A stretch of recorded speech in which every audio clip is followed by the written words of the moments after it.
Good morning. I'm Michael Kovnat, and this is the Next Big Idea Daily, your regular dose of smart, actionable insights from the best nonfiction. To get ideas like these right in your inbox, make sure you sign up for our free daily newsletter using the link in the episode notes. Now, what's going to be in your dinner tonight? If you're cooking for yourself, you might have a pretty good sense of the ingredients, but if you're dining in a restaurant, there's a technical and human complexity to your meal that you might have overlooked. Here to lift the lid is Andrew Friedman, author of the 2023 book, The Dish: The Lives and Labor Behind One Plate of Food.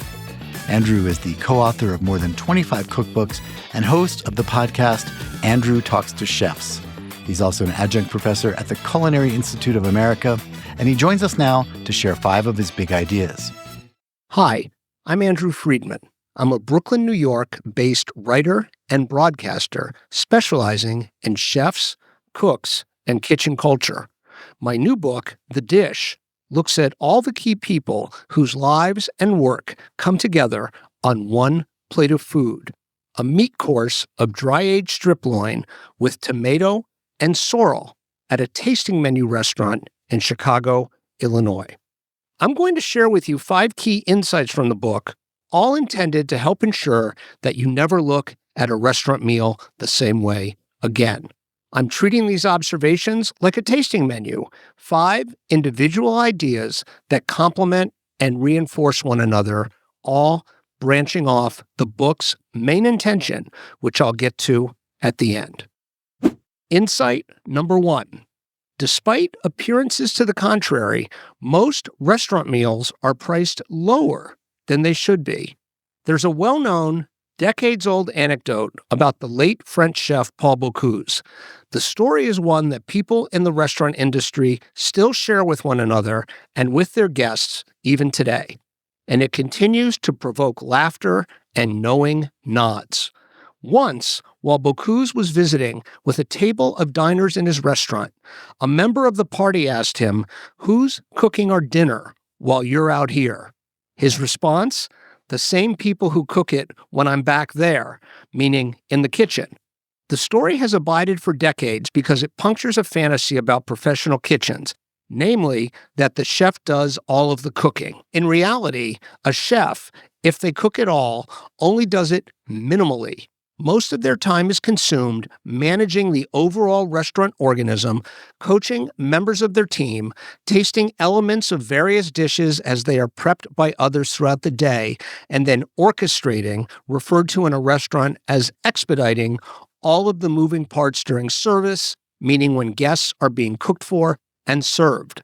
Most of the physical work is done by prep cooks, line cooks, and sous chefs, people we diners don't see unless the kitchen is an open one, visible to the guests.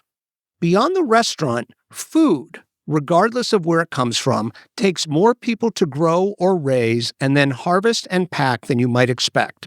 For example, the book depicts a meat purveyor whose family operation takes a variety of livestock from pasture to restaurant. Even that relatively small business employs stable workers, 2 slaughterers, a team of butchers, packers, helpers, and delivery truck drivers, and that's not including the USDA inspector for whom they are legally required to provide, at the farm's expense, an office with a dedicated landline telephone. Add it all up, across all the component parts of a meal and the ingredients required to produce them, and we begin to glean a sense of what owner-operators have known for generations. Restaurant food, though it can sometimes seem exorbitant, is usually priced lower than it would need to be for the restaurant and its suppliers to make a significant profit and/or function with comfortable margins. Insight number 2. Most restaurant people don't commit to their chosen industry at the outset of their working lives.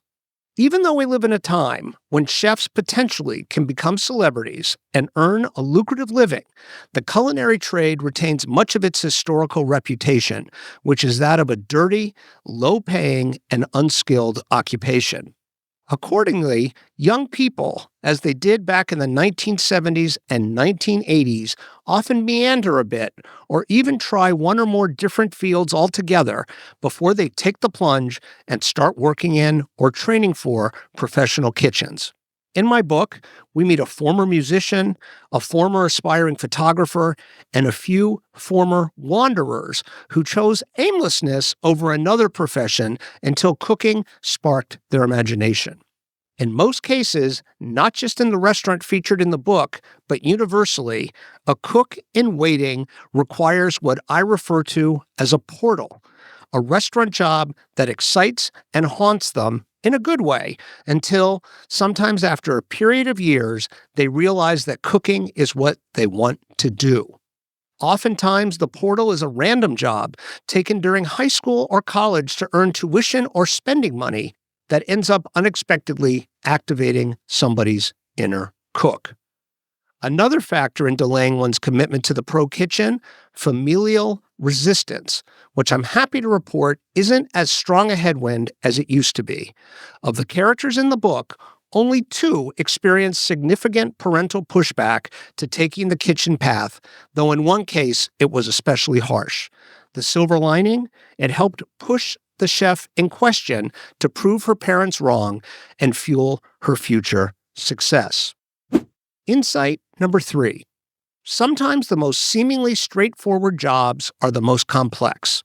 Following as we do the key ingredients of the dish at the center of the book through their entire life cycle, from farm or field to plate, we come to meet people who do jobs we've probably never considered in much detail. In some cases, the person whose job is most deceptively complex is the owner-operator themselves. For example, in the book, we meet several farmers who operate largely on instinct sharpened by years of experience. Like a cook who can tell the doneness of a steak merely by poking its exterior, the vintner whom we meet, because our dish is sauced with a reduction of one of his red wine blends, can discern whether the grapes on his vines are doing well or require supplemental nutrients simply by observing their color and size. Other roles are more surprising in their complexity.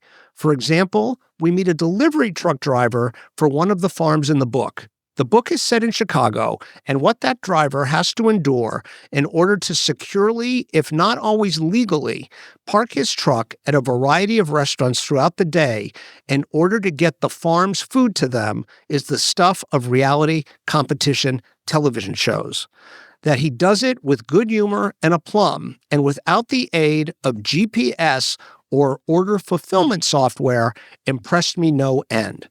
For all of the experts in the book, there's only one person I met whose job I don't think I could do myself with proper training, and that's making food deliveries in a big city. I'm reasonably sure that I would find it crushingly stressful and that ultimately I would fail.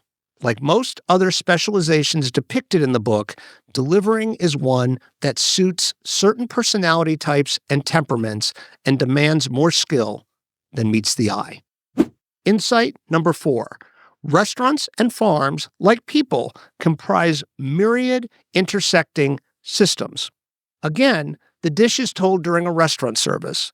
We follow one table's main course, a meat course, from the time a party's order is put in to when the dish is presented to them 75 minutes later, after the other savory courses that make up their dinner. As elements of the dish are readied, we break away from the action to meet the restaurant worker handling it, the farmer from whose business it came, or another member of the restaurant's extended professional web, then return to the action in the restaurant. During this time, we observe various systems that enable the restaurant to run, and the picture that emerges isn't that different from how we regard the human body, of course, with a few significant tweaks. For example, in what might be deemed the restaurant's pulmonary system, the restaurant can be said to inhale revenue from guests and exhale it in payroll, food purchasing, rent or mortgage payments, and other expenses. Other systems in this construct would be the bar and the dishwashing department. And then there's the hospitality system, i.e. the servers, which delivers the other system's products to the guests and retrieves any waste. For a sense of the reach of just one system, let's look at that hospitality system. We might think of it as a hybrid of the nervous and circulatory systems in human beings. More specifically, servers as neurons and food runners as blood cells. What do I mean by that? Well, servers communicate information that triggers other actions. They convey the wishes of each guest to the kitchen, who then produce certain dishes for them. The food runners are the circulatory system because they transport nutrients, in this case, plated food, and remove waste, which is the empty dishes and glasses, from tables. And it's a hybrid system because servers often perform the role of runners, and runners sometimes are drafted by customers into the role of server, as when they ask a runner to add something to their order when a course is delivered to the table. We can say the same of the farms profiled in the book. Greenhouse managers, pickers, cleaners and packers, drivers, and others work in synchronicity to keep product flowing out and revenue flowing in. We may think of restaurants, and especially farms, as more, no pun intended, organic enterprises. We romanticize them and their operations. In reality, their component parts have corollaries in any production-oriented industry. Like people, restaurants and farms appear as single unified entities, but inside, where we can't see, is a mind-boggling collection of interacting systems that make the organism run and, we hope, sustains its life. Insight number 5. To the general population of restaurant patrons, dishwasher is the most undervalued and misunderstood role. Firstly, restaurant plates, generally speaking, do not accumulate in the dish area until the end of a breakfast, lunch, or dinner service. We've all seen old movies where a customer realizes they don't have their wallet with them and have to wash dishes as barter for the meal at the end of the night. That trope is not based in reality. Restaurants have limited supplies, and so dirty dishes must be cleaned and sanitized, dried, and returned to the kitchen on a rolling basis. If the dish pit can't keep up, the line may back up. Seated customers' food will be slow to arrive. Tables won't be vacant when they're supposed to be to honor the next round of reservations, and so on. As for the people who occupy the dishwasher position, overgeneralizing, but only slightly, they tend to break down into two groups.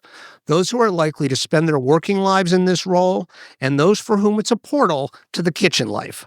Dishwashing is, and always has been, the main point of entry for future cooks and chefs. The job considered the most dirty and least glamorous turns out to be just as important as the most visible and celebrated positions, which is kind of the point of the book. Everybody matters. Everybody should be appreciated. That's actually how I've been autographing copies of the book, along with my name, of course. Appreciate everybody. Thank you, Andrew. All right, listeners, you can get yourself a copy of The Dish using the link in the episode notes. And go to nextbigideaclub.com to find out about our hardback subscription club, where we send you the best new nonfiction right to your door. Check it out at nextbigideaclub.com and use the code DAILY to get a 20% discount. That's nextbigideaclub.com and use the code DAILY. That does it for us this week. These episodes were written by me, Michael Kovnat, and edited by Caleb Bissinger. We'll see you Monday.